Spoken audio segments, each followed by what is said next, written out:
tourbillon d'une onde imprévisible. Une blancheur éclatante, propulsant le corps d'une jeune femme.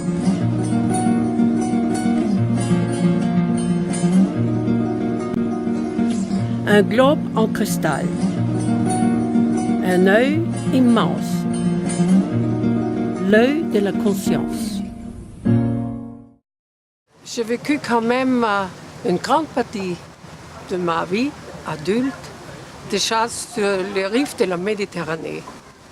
C'est quand même le berceau de la plus ancienne culture et des grandes œuvres d'art de l'histoire. Donc, cette accumulation de mythes m'ont fortement imprégné mes œuvres.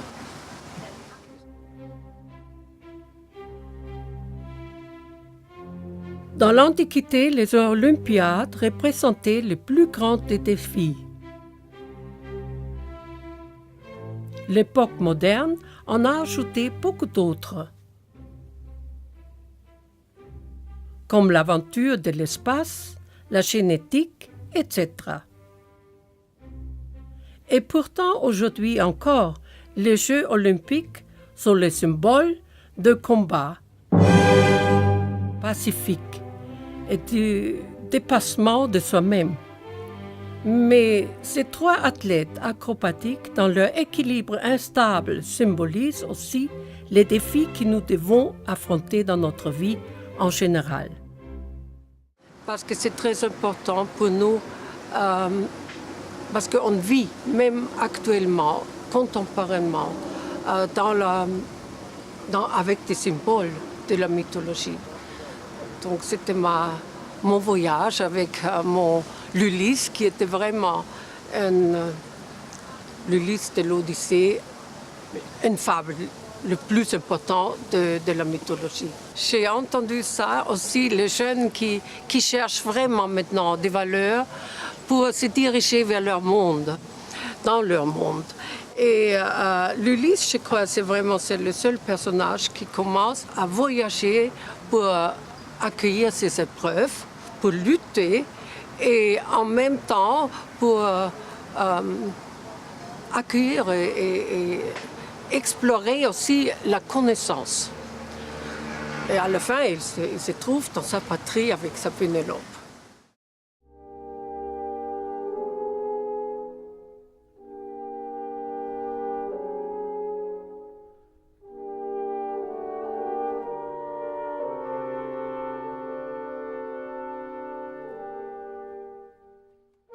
J'ai créé ma Carmen pour la commémoration de 50 ans de règne du prince Régnier.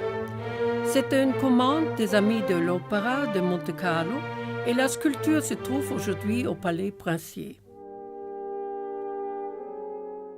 Contrairement à mes autres figures féminines, l'amour de Carmen est violent, à l'image de sa mort.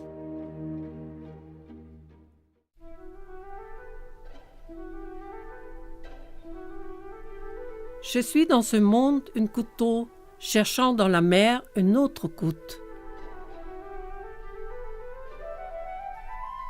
Je me précipite pour trouver mon compagnon et me dissous lors de cette quête.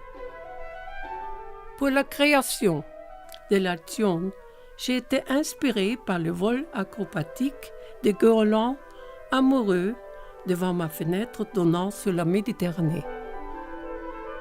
Quelle élégance, quelle légèreté, quelle liberté et économie dans l'effort.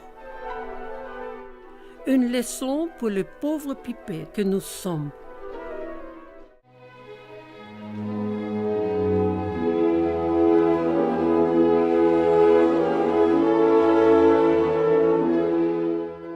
Ma première grande œuvre fut le manteau vide qui reflétait ma peine, mais aussi ma confiance dans un futur meilleur.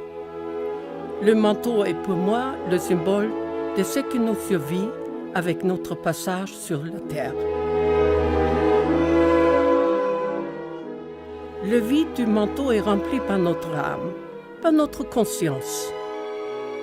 C'est elle seule qui donne un sens à notre vie. Je veux réveiller une conscience, un peu changer la direction de notre mode de vie. Il faut chercher un sens éthique qu'on a perdu dans notre civilisation. Et sans morale, il n'y a pas de peuple qui peut continuer. C'est la première fois depuis Michel-Ange qu'une sculpture devait être travaillée dans la carrière en raison de sa taille, et aussi la première fois qu'une œuvre est sculptée tant à l'extérieur qu'à l'intérieur. Cet exploit m'a valu, en 2008, le prix Michelangelo. Et je suis la première femme honorée par cette distinction.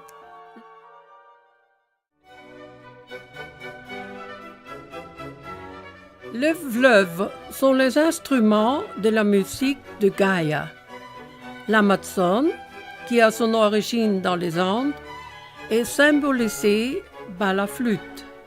Le Gange par la guitare indienne, le Mississippi avec son embouchure à la Nouvelle-Orléans par la trompette, le Danube, le fleuve de ma patrie centre-européenne, évidemment par le violon.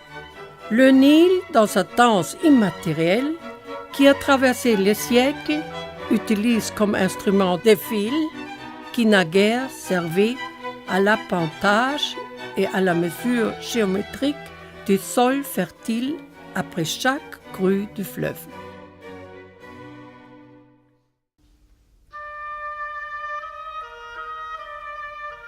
Eurydice, la beauté est éternelle. Elle ne meurt jamais, mais change de forme. L'harmonie du corps d'Eurydice retentit à l'infini dans l'instrument et dans le chant d'Orphée. Elle nous annonce l'harmonie d'un nouveau monde. L'ultime geste d'amour d'Eurydice pour Orphée est cette métamorphose de son corps mourant en violoncelle afin de lui permettre de poursuivre son chant. La douleur de la perte d'Eurydice donne au chant d'Orphée des accords surnaturels. C'est un message de consolation. Une perte que nous considérons irremplaçable peut générer en nous de forces nouvelles.